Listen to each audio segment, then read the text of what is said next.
Welcome to the Nonprofit Report, your weekly update on nonprofit organizations and issues and leaders. I'm your host, Mark Oppenheim, and today we will discuss improving the health of rivers, lakes, and oceans that comprise America's waterways with guests. Marissa Christiansen, President and CEO of Friends of the LA River. Joe Brammeier, CEO of the Alliance for the Great Lakes. And Zipf, Executive Director of Clean Ocean Action. So thank you all for joining us. It's just wonderful to have you. It's such an important topic, and we're all experiencing now some of the downstream effects of some of our previous behaviors, downstream effects being the operative word here. So as we talk about this, let's flow with the waters from the rivers to the lakes and to the oceans. And we'll start with you, Marissa. Marissa, could you talk about some of the challenges you face today as you try to get people involved in improving the state of the LA River? The challenges of the Los Angeles River. Well, I think the first challenge is a lot of people don't know that there's a river in Los Angeles. It's seen as a flood control channel, even after 35 years of advocating for it to be returned to its natural state. But you mentioned the effects of, or the downstream effects of our previous behavior. And I think the ultimate downstream effect is climate change.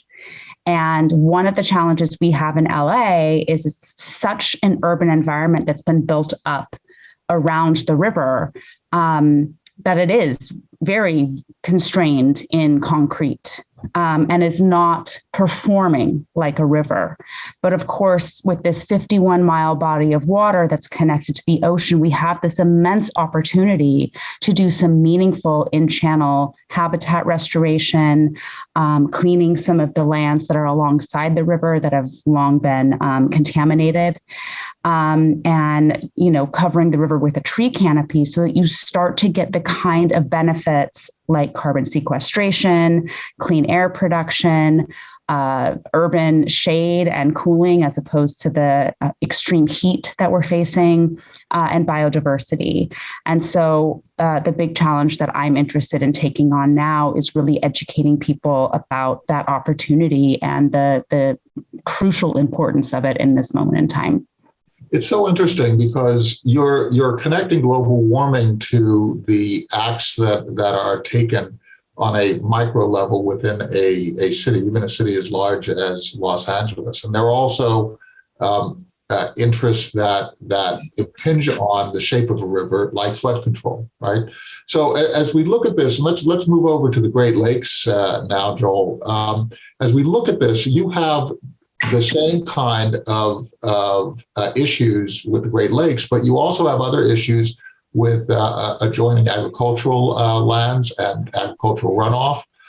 You have in the Great Lakes a huge recreational component and industry. You actually have a commercial element because people are using the Great Lakes to transship goods and products through the United States. How do you see the problem? How would you frame the problem for the Great Lakes? Well, I think you started to put your finger on it there, Mark, in that this is a huge Great Lakes water system that serves more than 40 million people as their source of drinking water. And it's a commercial system and it's a recreational economy, right? And so there's a lot of demands on all that water. So even though we've got a great deal of fresh water right here in our backyard, there's a lot of pressure on it to serve different needs. I think one of the biggest challenges, actually, and I think we are turning the corner on this in the Great Lakes, is getting people who live here to take a more comprehensive view of what it means to restore and protect fresh water, right? And so there's been a lot of great progress in the Great Lakes in terms of cleaning up old contaminated sites over the last several decades, stopping invasive species. We've made a lot of progress on that. The problems that are remaining are really complex and interconnected. They're systemic. So things like you mentioned, agriculture pollution is a huge problem in the Great Lakes region. And this also happens to be part of the nation's and the world's breadbasket. And so solving the problem of polluted runoff at the scale over millions and millions of acres that we're trying to do in the Great Lakes, that's a big challenge. Similarly, we've got major challenges with delivering safe and clean and affordable drinking water to people. Half the reason that people are passionate about the Great Lakes is because it's our drinking water. And so, again, that's a very systemic, complex problem that kind of literally runs through the infrastructure of all of our Great Lakes cities and towns. I'm excited because I do think, especially with COVID and this realization that health and water are really deeply connected, people are starting to realize that protecting the Great Lakes requires actions from all corners, and it's an exciting time to be doing this work. And Cindy, as we look at Joel and Marissa's commentary, right? You have the urbanized issue with rivers, right? You have now with Joel, we're talking about drinking water. Fresh water, we're talking about all these different uses. The oceans basically take Joel's point and increase it because it's connected to everything. It's connected to our rain. It's connected to the Gulf Stream, is connected to the temperature that we feel, and we've heard that the Gulf Stream may be shifting. It's connected to how we live on this planet. How do you see the problem as your organization tries to address it? Right. Well, thank you, Mark, so much for having me on the show. And it's great to be going with the flow with Marissa and Joel, because, as they were describing the watersheds that they work on, they all ultimately wind up in the ocean. And there's really just one ocean. We call it different names, but it's really just all interconnected. And it really does connect the world. And with all of the problems that we've just talked about, the common theme is people, right? We seem to be a species that seems to have this kind of crazy approach where we're just doing things to our own demise. And, it's the powerful people like Joel and Marissa that are trying to raise the voices. And I think we are at a turning point. The environment is getting a lot more attention.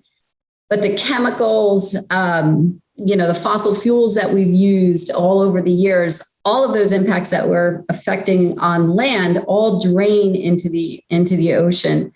And the ocean gets, it gets a lot of attention because it's so big and vast.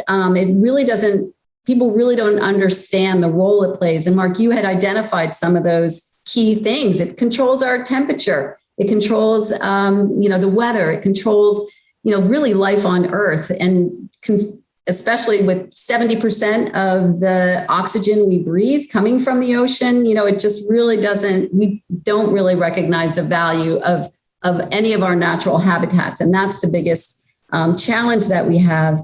I think about us spending billions and billions, and the billionaires spending billions to go up into space to look at a rock, basically, when we have so much life and so much, a marvel of life here on Earth. And we need to be investing more to undo the wrongs that we've done. And they are substantial, as Marissa and Joel have been talking about. So let's talk a little bit about human behavior, because really the issue that we have right now is that we are using these resources every day. They're part of our lives. We're drinking those resources in the water that we drink. We're crossing rivers through roads. We live adjacent to oceans. We eat of the abundance of these resources. Do we have to really create subtle changes in how we function on a day-to-day basis throughout all of our lives, whether we are farming or whether we are walking on a concrete pavement?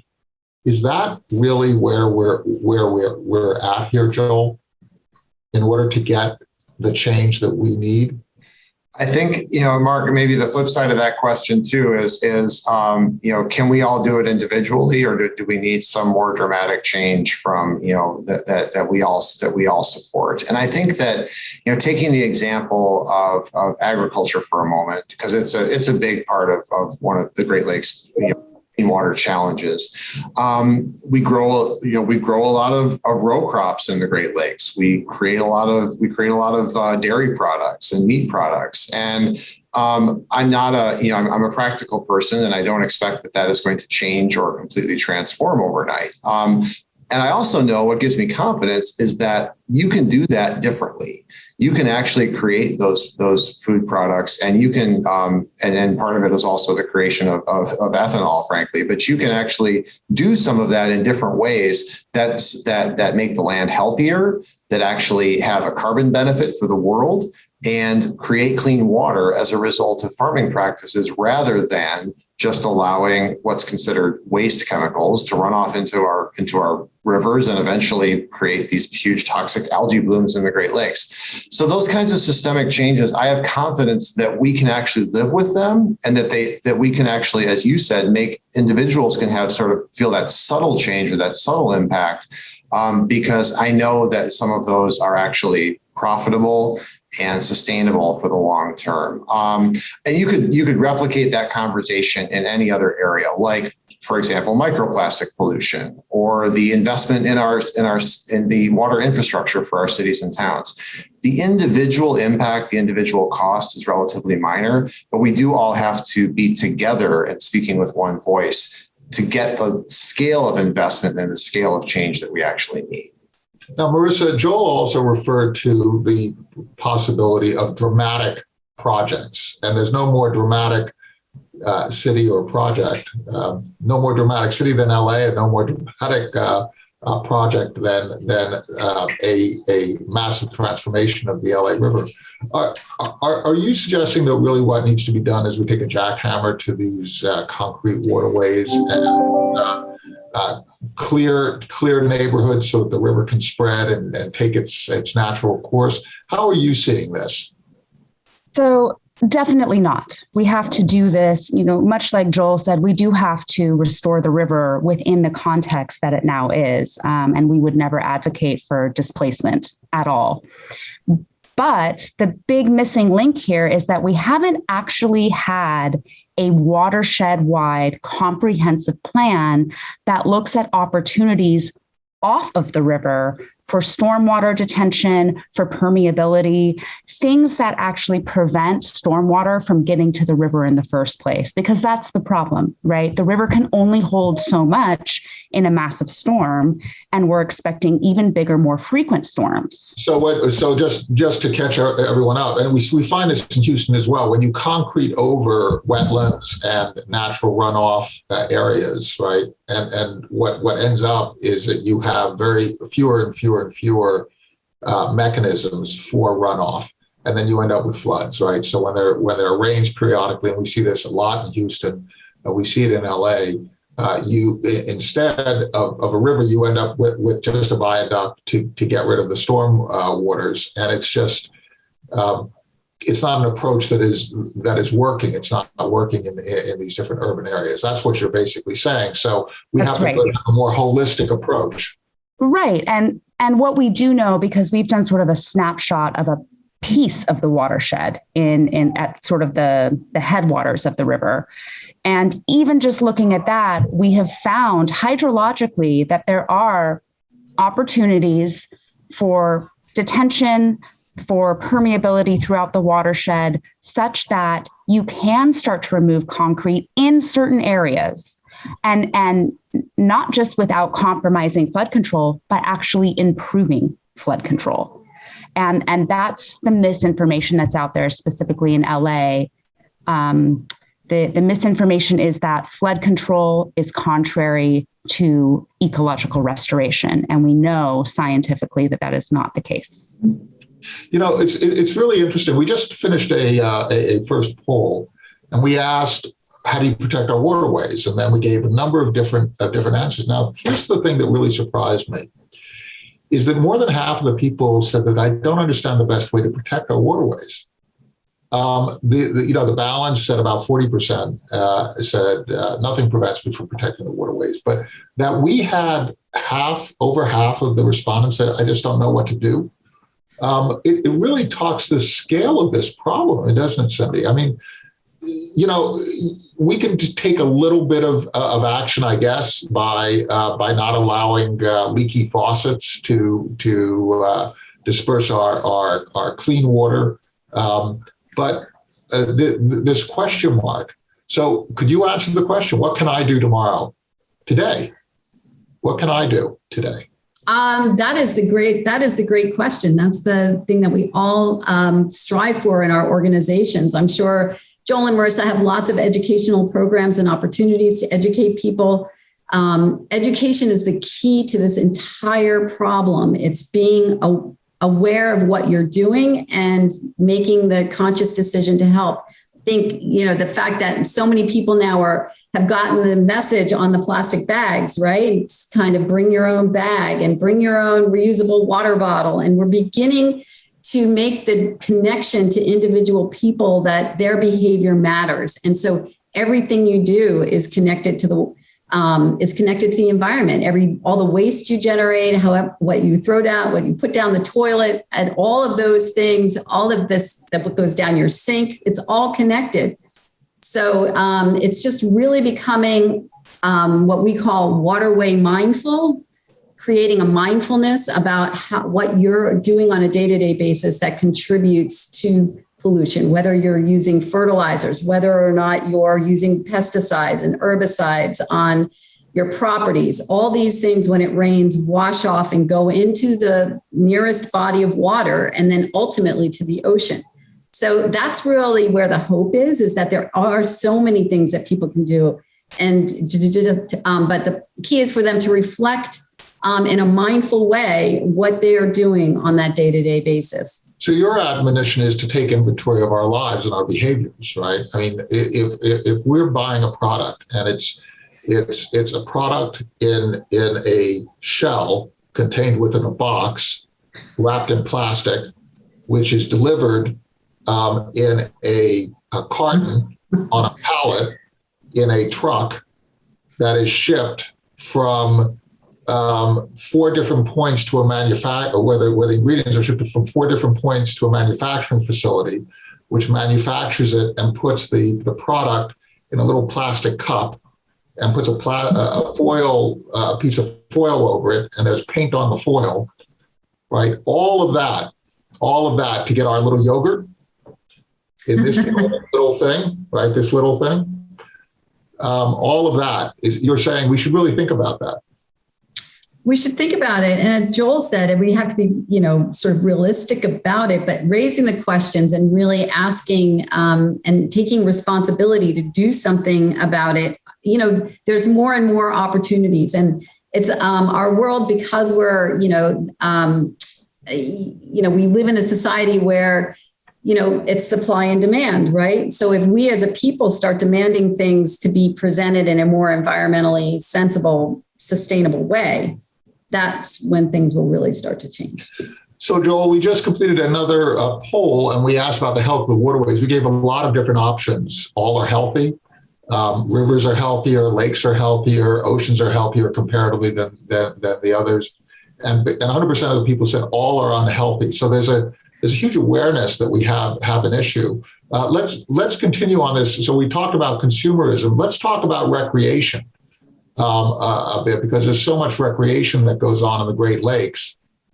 If I'm a recreational boater, if I'm a fisher, if I'm someone who fishes, if I'm somebody else who uses the Great Lakes for windsurfing, how do I get involved? How do I change my behaviors? How do I become an advocate for the treasure that is the Great Lakes?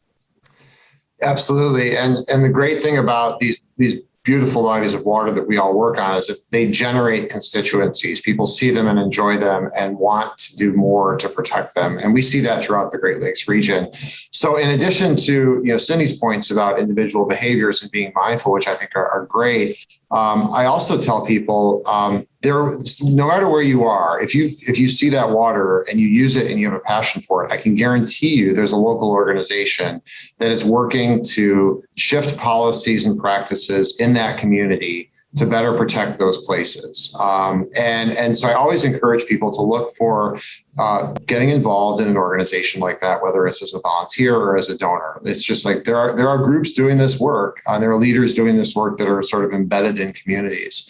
And I also encourage people not to be cynical or skeptical about larger scale policy change. I know there's a lot of antipathy for politics right now, and a feeling that perhaps especially if you're not on the fringe, there might be some apathy about feeling like maybe my voice doesn't make a difference. That's absolutely not true. I encourage people to reach out to their elected officials, reach out to their decision makers, because when they hear from you directly and you live in their district, they actually really do pay attention. I've been doing this work for a long time, and I just want to continue to remind people not to get cynical or skeptical about decisions that affect their lives, because they really do make a difference to the issues we all work on. There's an awful lot of question of voice here as well, particularly in urban environments. If you take a look at a city like Chicago, an urban environment where you have different interest groups and different perspectives, there are issues of race and justice, the fact that people of color are not necessarily have not necessarily been their concerns integrated into the environmental movement in the way that they should be. You see that reflected on boards and staffs. We were talking about that a little bit before the show. Marissa and Joel in particular, could you comment on how you are trying to ensure that in your programs you are addressing those kinds of issues and trying to change the constellation of support and outreach that you're engaging in order to change the structure of support and staffing that you have? Marissa, you want to give it a shot? Yeah. And I have to warn you, I have 2 toddlers screaming in the background. Oh, that's okay. We all have kids, so. Yeah. It's their way of saying good morning. It's a really important issue that you're bringing up, Mark, particularly in a highly urbanized city like Los Angeles. Our river is 51 miles. And because it's been wrapped in concrete and considered just a piece of linear gray infrastructure, it does wind through the most marginalized communities in LA. So it goes through some of the most densely populated, some of the most underserved. And so truly the work that we do impacts those communities the most. And yet those communities haven't really been at the table. And we recognize that. They haven't been asked. They haven't been asked and yeah. They haven't been listened to. And that's right. How do we change that? You can't just flip a switch and gain credibility with people who've been ignored. That's right. Well, I think, no one has all the answers, right? This is complicated work. And I think the answers are nuanced, but it starts with listening to those folks, not asking them to do something for you, but listening to what's important to them. It starts with folks like us who do have a consistent seat at the table, pushing for others to have the seat at the table as well. It's really up to us, the ones who have had the power and the privilege to have these roles to push for change. And that starts at every single level. It starts at who you're talking to, in the public, who you're engaging with, what your team looks like, what your board looks like, both racially, but also gender and skill set wise. Those are the changes that we are working on now. It's really about mutuality, isn't it, Joel? Well, I have to echo +10 to what Marissa just said about listening and being responsive to what you hear, and not assuming that what you're currently doing is necessarily addressing the highest expressed need.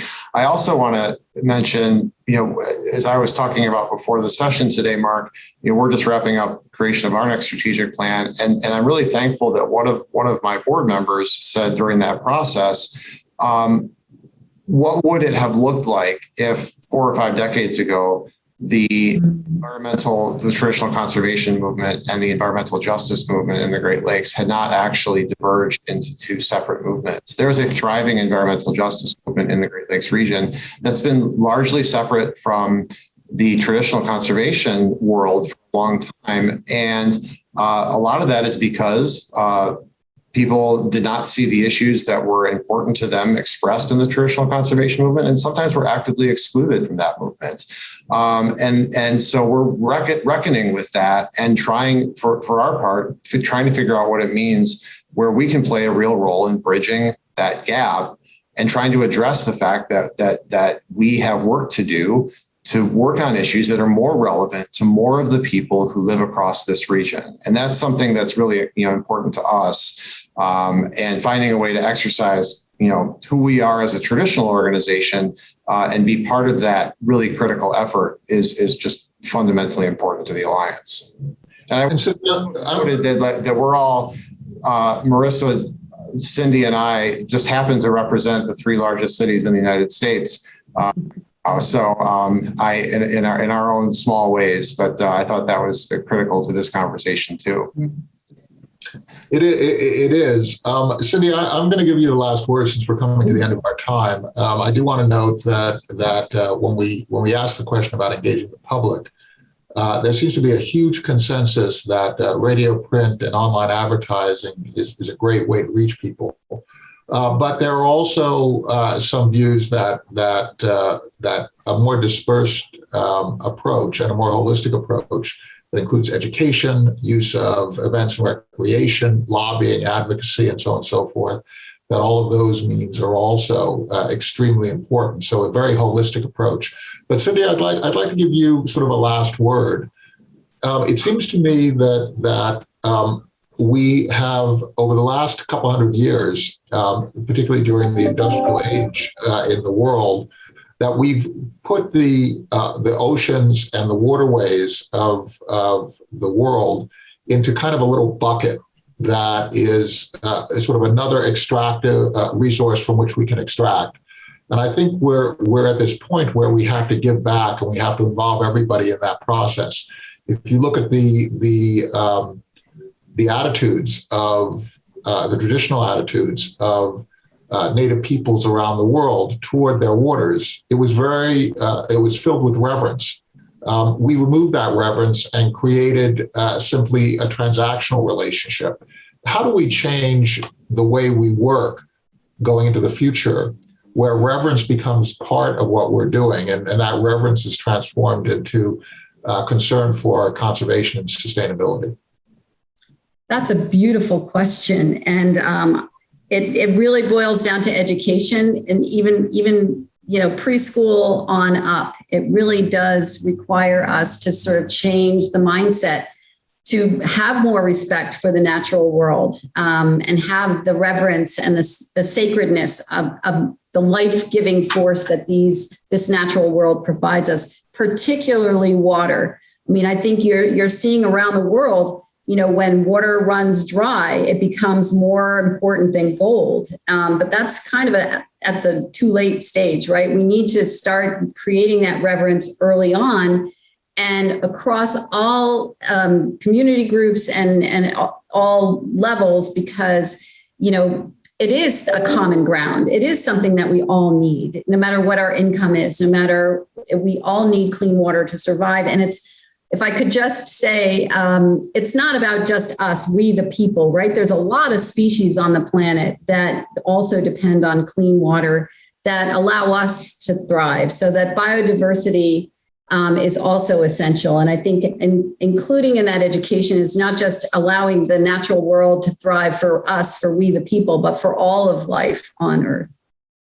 And it starts with us being conscious all the moments of our lives when we rise up, when we lie down, and when we throw something in the trash can. What are we doing that might affect our world? Marissa Christiansen, President and CEO of Friends of the LA River, Joel Brammeier, CEO of the Alliance for Great Lakes, Cindy Zipf, Executive Director of Clean Ocean Action. Thank you so much for sharing the wisdom that you've accumulated in your careers with us today. Thank your staff, thank your donors, thank your boards for the great work that you're doing. Participants and attendees, thank you so much for coming in and being part of this show. And everybody stay safe, mask up. Mask up. Thanks, Mark. Take care, everybody.